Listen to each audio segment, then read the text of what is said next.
Hello everyone, আজ আমি তোমাদের একটা রেসিপি দেব, healthy and tasty and without oil, আর খুব তাড়াতাড়ি রান্না হয়ে যায়। দেখো, এখানে আমি অল্প মতো সাবু ভিজিয়ে রেখেছিলাম, আর আমি এখানে নিয়ে নিয়েছি অল্প মুসুরির ডাল আর অল্প মুগ ডাল। চাইলে তোমরা শুধু মুসুরি বা শুধু মুগ ডাল দিয়েও করতে পারো। আর এখানে আমি আজকে ভেজিটেবল দিতে পারিনি, আমার অনেক লেট হয়ে গেছিলো, তাই শুধু টমেটো দিয়েছি আর একটা মতো কাঁচা লঙ্কা। তোমরা চাইলে আরও ভেজিটেবল অ্যাড করতেই পারো, নানা ধরনের সবজি। আর ঝালটা তোমরা তোমাদের মতো দেবে। দেন আমি এখানে কুকারে বসিয়ে দিয়েছিলাম। ঘরে সবারই যে গুঁড়ো মশলা থাকে নর্মাল, ধনে গুঁড়ো, জিরে গুঁড়ো, হলুদ, সবজি মশলা, নুন, এগুলো সব দিয়ে দিয়েছিলাম। আর আমি এখানে অ্যাড করেছিলাম কাশ্মীরি মির্চ। তোমরা চাইলে এটা অ্যাভয়েডও করতে পারো, আমি জাস্ট কালারের জন্য দিয়েছিলাম।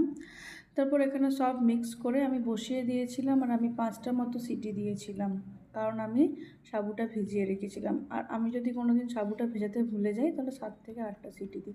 দেখো, এটা একদম খাওয়ার জন্য তৈরি হয়ে গেছে, তখনও অবধি আমি তেল দিইনি। এরপরে আমি তেল অ্যাড করেছিলাম, তোমরা চাইলে না করতেও পারো। আমি এখানে একটা শুকনো লঙ্কা আর গোটা জিরে ফোড়ন দিয়ে দিয়েছিলাম। এটা তোমরা চাইলে তেল অ্যাড করে ঘিও দিতে পারো, অথবা কোনো কিছু না অ্যাড করেও খেতে পারো।